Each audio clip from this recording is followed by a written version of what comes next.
नारद जी जंगल में जाते हैं, श्रीमन नारायण का भजन पीपल के पेड़ के नीचे खड़े होकर किया। आपको भजन भी करना हो और कहीं स्थान भी सुंदर मिल जाए, आहा सोने पर सुहागा हो गया। अगर ओम नमः शिवाय जपना है और पशुपति नाथ में बैठकर कर लो तो क्यों जी? अगर नवार्ण मंत्र जपना है और यहाँ काली का जो मंदिर है वहां बैठकर कर लो तो अपने घर में जो करने से पुण्य मिलेगा उससे कई गुना होगा कि नहीं? अगर कथा सुन रहे हो या द्वादशाक्षर मंत्र का जप कर रहे हो और कहीं किसी मंदिर में सुन ली और उससे बढ़िया कहीं वृंदावन में सुन ली, कहीं गंगा किनारे सुन ली तो उसका पुण्य कितना हो गया?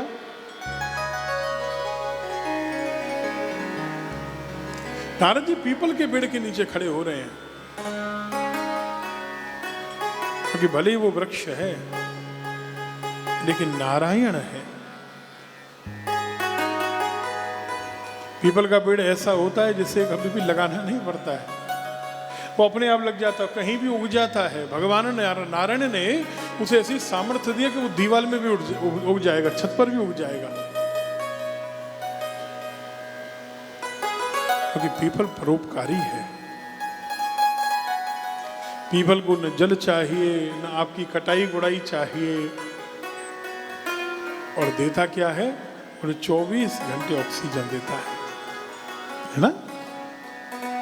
नारायण रूप इसलिए कहा क्योंकि नारायण का कार्य ब्रह्मा विष्णु महेश तीनों में सृष्टि को पालना चलाना है, और पीपल का वृक्ष सृष्टि के संचालन में ऑक्सीजन देकर सहायता करता है। 24 घंटे ऑक्सीजन देता है। नारायण नारायण नारायण नारायण पुकारने लगे और तुरंत हृदय में श्री नारद जी के श्रीमन नारायण का दर्शन होने लगा। जैसे ही नारायण की झांकी आई, आंखों से अश्रुधारा बहने लगी है, कंठ गदगद हुआ है, तन रोमांचित हुआ है। हे नारायण नारायण नारायण नारायण जैसे ही पुकारने लगे हैं, तुरंत वो झांकी जो भगवान की दर्शन दे रही थी, आहा गायब हो गई, विलुप्त हो गई। नारद जी रोने लगे कि प्रभु अगर दर्शन गायब ही करना था तो फिर दिया क्यों? ठाकुर जी ने आकाशवाणी कर दी कि अब नारद जी अगले जन्म में दर्शन देंगे, अभी तुम अधकचरे हो, अधूरे योगी हो। नारद जी ने भजन नहीं छोड़ा, भजन करते करते अगले जन्म में ब्रह्मा जी के पुत्र बने। ब्रह्मा जी के 10 पुत्र हैं, दशमस्तत्र नारद, 10वें पुत्र हैं श्री नारद जी। 9 पुत्र विवाहित हैं और नारद जी ने महात्मा बनना स्वीकार किया। नारायण की शरण मिली, नारायण का दर्शन हुआ, और ये जो हाथ में वीणा लगी है ये भगवान नारायण ने दी है। नारद जी वीणा लो और त्रिलोकी में जाओ, मेरी भक्ति का गुणगान करो। श्रीमन नारायण नारायण नारायण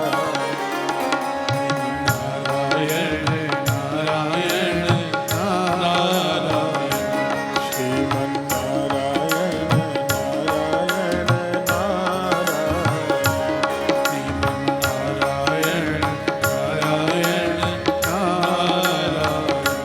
भज मन नारायण नारायण नारायण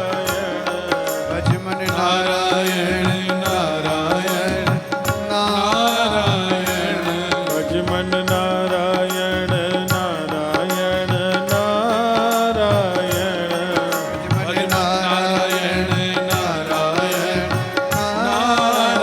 नारायण श्रीमन नारायण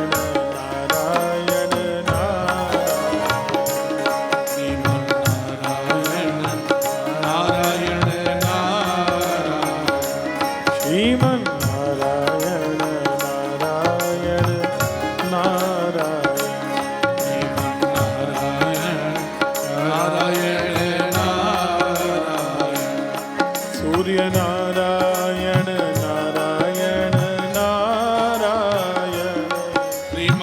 नारायण नारायण नारायण बद्री नारायण नारायण नारायण बद्री नारायण नारायण नारायण सत्य नारायण नारायण नारायण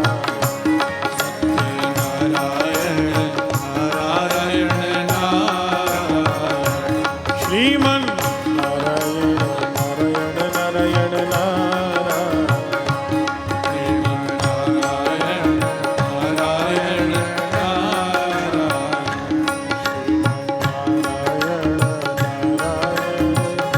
नारायण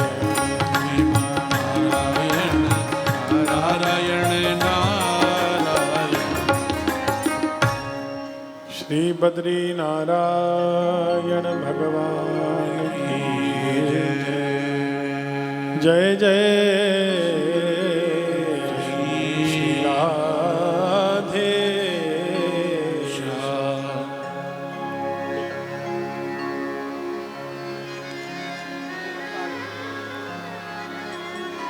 नारद जी ने कहा व्यास जी वो लिखो जो लोग कर सके।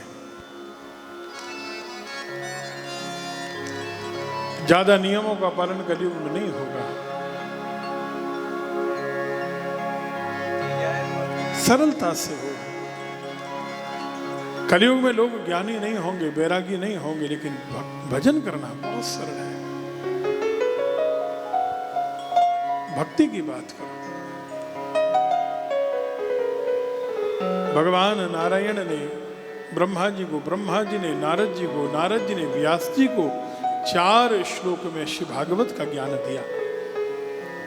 और भगवान वेद व्यास ने भगवान उनकी माया का दर्शन किया।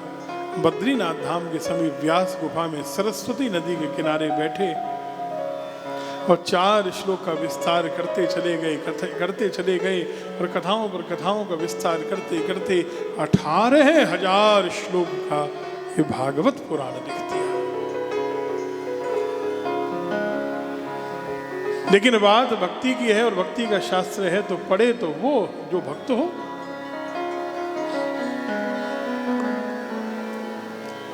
भागवत जी न ज्ञानी के बस की बात है, न बैरागी के बस की बात है, ये तो भक्ति का शास्त्र है।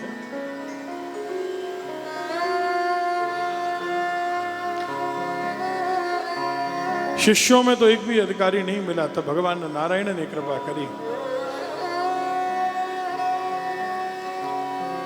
और जो सुखदेव जी जंगल में चले गए थे, उन्होंने भागवत जी के सुनो केवल 2 श्लोक सुने हैं। कितने श्लोक? पूरी कथा नहीं सुनी, केवल 2 श्लोक सुने। और केवल 2 श्लोक में कृष्ण के हो गए। वापस लौट भी आए, पिताजी से कहा पूरी भागवत मुझे पढ़ाइए, सुनाइए।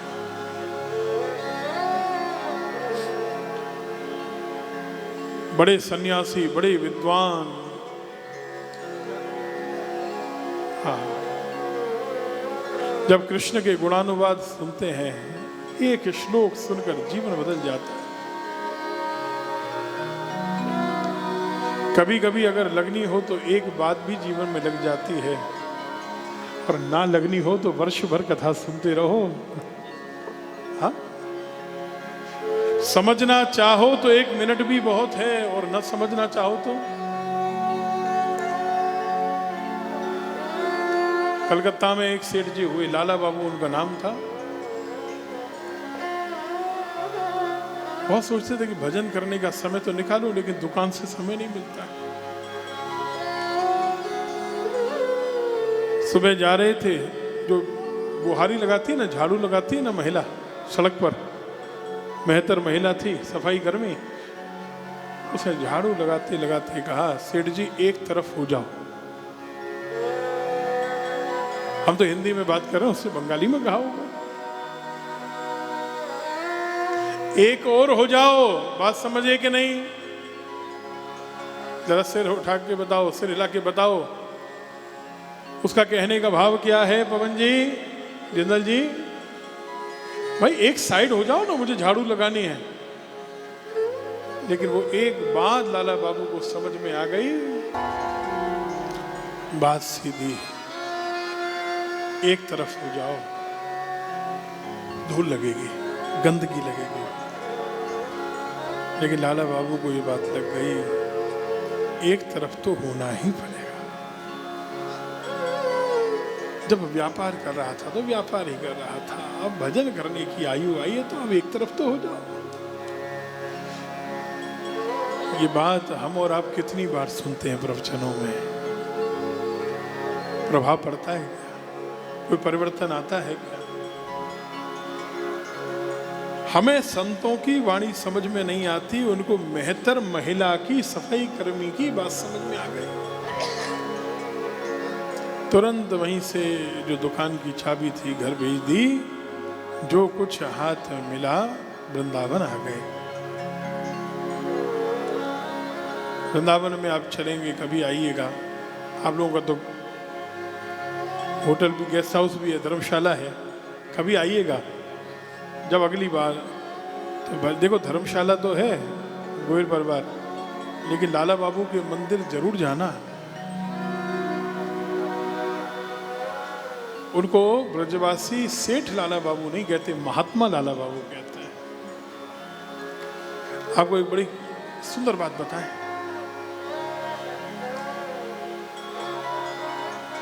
लाला बाबू वृंदावन आ गए, उन्होंने मंदिर बनवा लिया, लेकिन एक बुर्जी को लेकर उनके और रंगनाथ मंदिर के बीच में विवाद हो गया।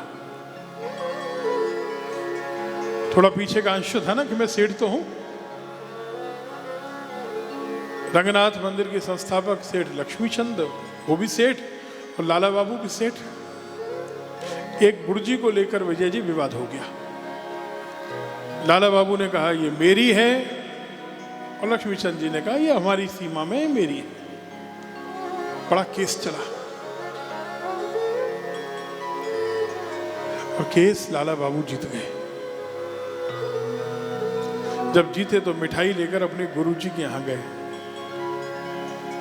और गुरुदेव को प्रणाम करके उनके चरणों में शीश रखकर कहा, गुरुदेव आपके आशीर्वाद से मैंने सेठ लक्ष्मीचंद को हरा दिया। वो बुर्जी का केस हम जीत गए। गुरुजी ने कहा, बेटा आज के बाद अपना चेहरा मुझे मत दिखाना। गुरुजी मैंने केस जीता है, कोई गलती हुई? गुरुजी ने कहा, देख तूने सब कुछ छोड़ा, तूने व्यापार छोड़ा, धन छोड़ा, वैराग्य लिया, वृंदावन आया, महात्मा बना, इतना सुंदर मंदिर बनवाया, सब कुछ त्यागा, लेकिन लाला बाबू तूने अहंकार नहीं त्यागा तो क्या त्यागा? तू भले ही वृंदावन आ गया, लेकिन तुझे याद है कि मैं सेठ हूं। एक बुर्जी को लेकर पवन जी क्या विवाद, और विवाद हो तो तूने ये कैसे कह दिया कि मैंने उसे हरा दिया? अरे इतनी बड़ी दौलत छोड़कर आया तो एक बुर्जी नहीं त्याग सकता? छोड़ दे। लेकिन मुझे अपना चेहरा नहीं दिखाना। गुरुजी के चरण पकड़ लिए। गुरुजी कैसे क्षमा करेंगे? वो बोले जिसको तू कहता है मैंने हराया, उसी सेठ लक्ष्मीचंद के घर से भीख मांग कर लानी पड़ेगी तुझे, तब मैं तुझे क्षमा करूंगा। लाला बाबू कटोरा लेकर गए गुरुजी की आज्ञा से। सेठ लक्ष्मीचंद ने जब सुना कि महात्मा लाला बाबू, सेठ लाला बाबू भिक्षा मांगने आए हैं, न जाने कितनी दौलत उस भिक्षा में देने लगे। लाला बाबू ने कहा कुछ नहीं चाहिए, बस मेरा अभिमान चला जाए, ये भिक्षा मुझे दो। भिक्षा तो थोड़ी ली, लक्ष्मीचंद जी ने गले से लगाया और फिर दोनों मिलकर गुरुजी के पास आए और गुरुजी ने कहा, बेटा अब तू सेठ लाला बाबू नहीं, अब तू महात्मा लाला बाबू बना।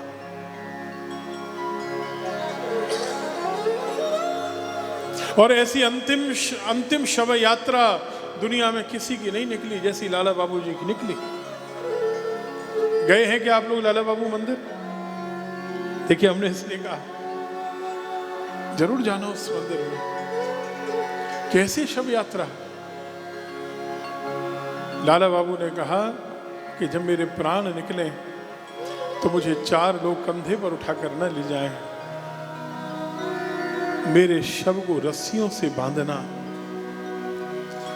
वृंदावन की गली गली में ब्रज रज बिछा देना और मेरे शव को घसीटते हुए गलियों में से लेकर जाना। कुछ भी कमी रह गई हो, कोई दोष रह गया इस जीवन में, ब्रज रज उड़ मस्तक लगे, मुक्ति मुक्त हुए जाए। ब्रज रज उड़ मस्तक लगे, सहज मुक्त है जा। लेकिन ब्रज रज अगर जीवन में प्रवेश कर गई, शरीर में आ गई, तो कोई भी दोष रहेगा भी तो वो दोष भी निवृत्त हो जाएगा, दूर हो जाएगा और गोलोक धाम की प्राप्ति निश्चित हो जाएगी। और ऐसा ही किया, बालू बिछाई गई, ब्रजरज बिछाई गई और गली गली में उस शव को घसीटते हुए यमुना किनारे ले जाकर उसका संस्कार किया गया। क्या हमने सुना है कभी ऐसी भी शव यात्रा हो सकती है? बोलो। हमसे और आपसे पूछा जाए कि जब शरीर छूट जाएगा तो कैसा प्रेम इस शरीर से, बोलो तुम्हारे शरीर को घसीटते हुए ले जाएं, अच्छा लगेगा? आप कहेंगे अपमान करना चाहते हो क्या हमारा? जिए सम्मान से है तो जाएंगे भी तो 4 लोगों के कंधे पर चढ़कर जाएंगे। जीवन भर हमने झुकना नहीं सीखा,